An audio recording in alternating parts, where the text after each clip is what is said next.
Hey guys, EP's aka KB24 here, making a quick YouTube video for my YouTube channel. I know my blogs are usually about poker, but I get a lot of people asking me about a whole host of other things.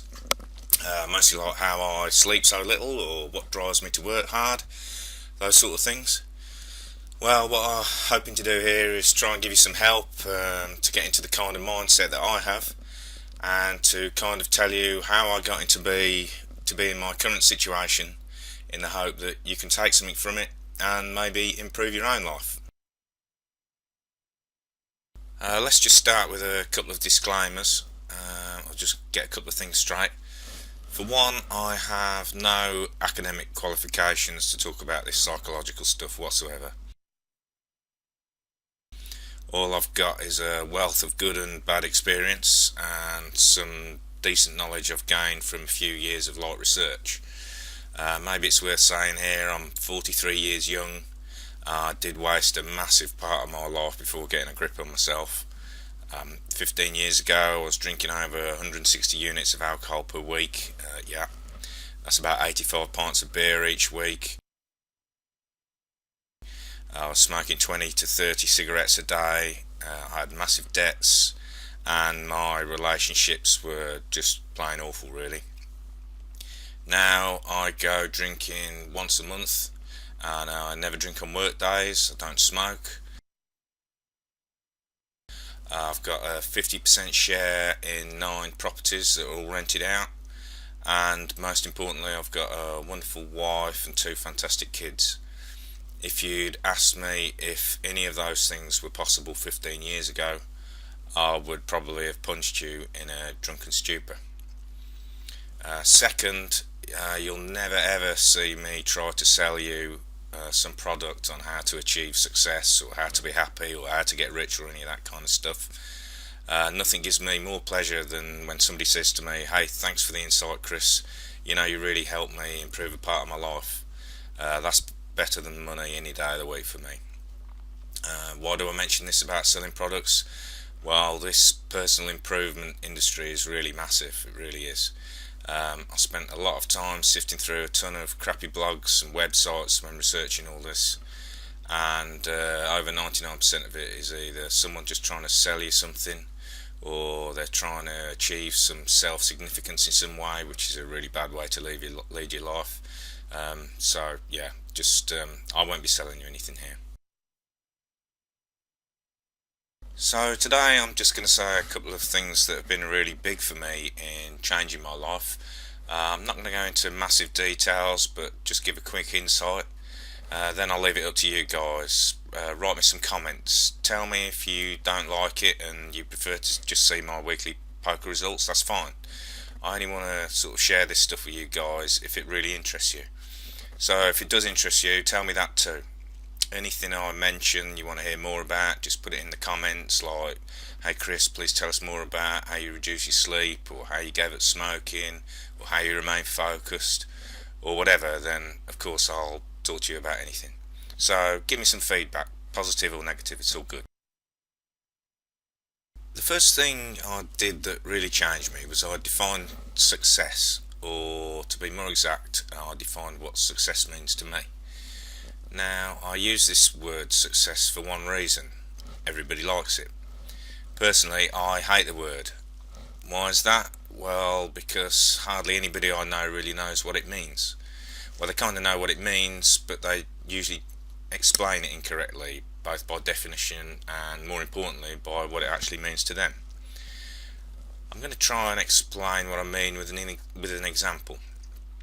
I know a lot of people who've got big houses, nice cars, and seem like they've got lots of money, wealthy people. Now, if I ask most of my friends, are these people successful? Then I can assure you that almost all of them will answer, yes, of course they are. Well, actually they're correct, because one definition of success is to have achieved wealth. Then my next question is, do you think these people are happy? The answer, yes, of course they are. Wrong. I know these people, and I can assure you that a lot of them are not happy. In fact, a lot of them are very far from happy. So what happened here? Well, the unhappy, successful people and my friends all made the same mistake. They think that success, using the definition to gain monetary wealth, automatically equals happiness. This is so wrong. So I realised that this was a big mistake people were making. So then I went to a lot of the wealthy people to speak to them and try to find out what was going on. One thing kept repeating itself over and over. Not always, of course, but there was definitely a pattern with this. Let me put the wealthy people into two different groups. In group one, you got the wealthy people, and I appreciate these people being honest with me as well, who are wealthy because their parents pushed them hard at school. They went to university and now they're doctors or lawyers or accountants or whatever. They had peer pressure and parental pressure, something like that. They work 80-hour weeks to get promotions. A lot of these people seem to grow up in a surrounding that made them believe that the only way to achieve in life is to be wealthy.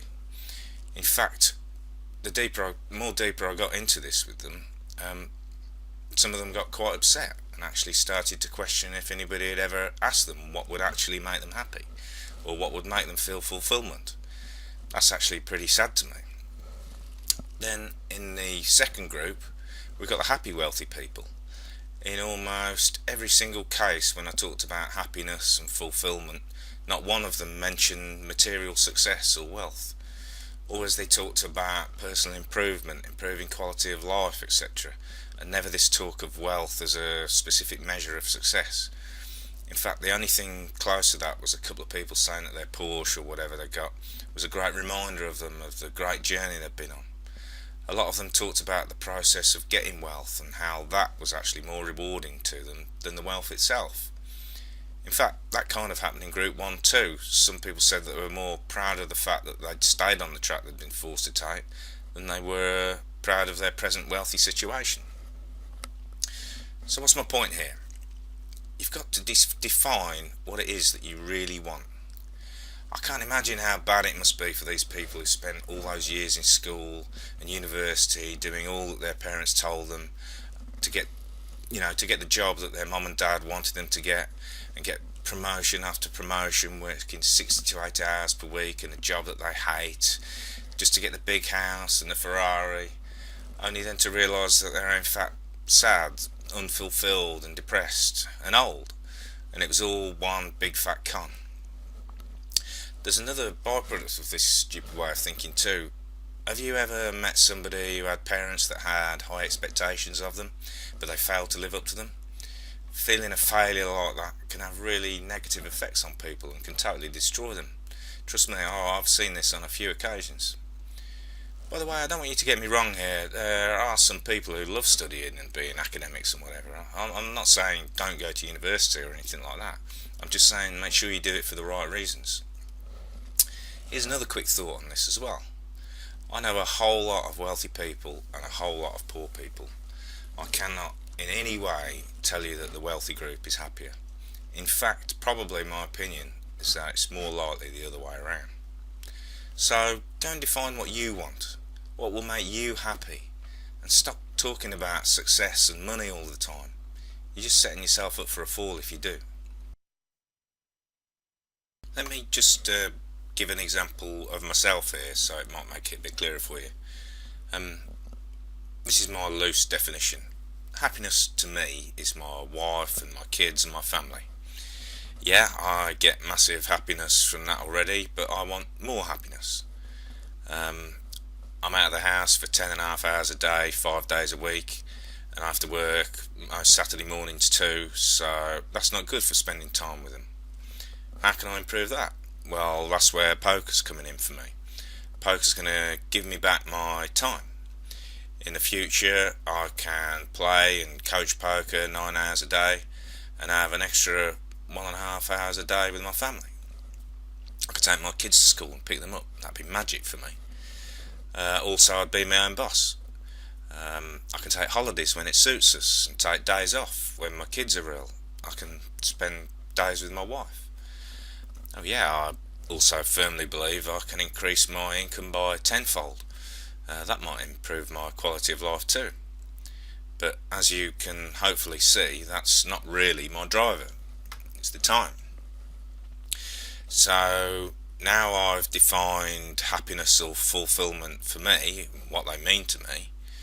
What's the one thing that I need, that I cannot do without, to get me there? Yeah, it's belief. It's kind of that simple. Without it, you've got zero chance, and with it, you've got every chance. Unfortunately, we live in a world where nobody wants to believe in himself or herself. We're conditioned to fear failure, when failure is a really good thing. It's just a symbol of our current weaknesses and a signal of where to direct our attentions. If you're like this and fear failure, you're going nowhere. You need to man up and realise that failure is just a signal, and that failing is good for you. You can read hundreds of stories on the internet about how people like Walt Disney failed, or Sylvester Stallone, or Michael Jordan. These people, they truly knew how to react to failure. Also, our peers tell us that we can't do things. People say to me, "Oh, you'll never make it in poker." Why do they do that? Well, I'll tell you, they hate feeling average, and they hate feeling mediocre. And you feeling awesome and being awesome, it makes them feel bad. Even you just being confident about making it and about getting awesome, that makes them feel bad.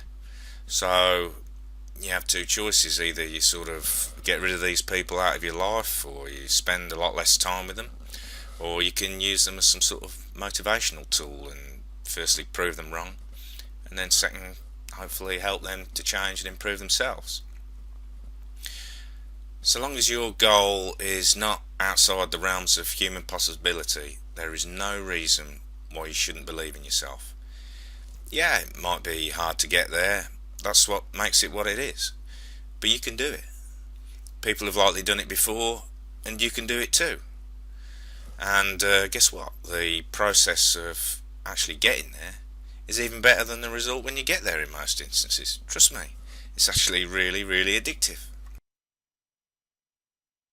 So, in conclusion, we defined success, or we learned how to define success and happiness for ourselves, and we changed our mindset to realise that happiness is not the same as success, but in fact happiness is a lot more important than success. Then we've just said that you cannot really get anywhere unless you truly believe in yourself. Now all you've got to do is go and build your strategy. You won't believe how easy that bit is. I'm going to leave it there for today. As I said, please let me know if you don't like me talking about this stuff, or if you do like it, let me know which direction you want me to go in. I can help you with some of the strategies, or I can talk more about self-belief. I could tell you the stories in my life that taught me that belief is so important, self-belief, and how I personally overcame my lack of self-belief, because that was a major block for me. A few people want me to talk about my time management, stuff like that, so if you've got any topics that you want me to talk about, just put it in the comments and I'll reply and try and get to them for you. So that's going to be it for this week. Good luck on your journey, and believe me, you can do it. Seat Your P's, aka KP24, with Coaching for Profits at bestpokercoaching.com. Bye bye.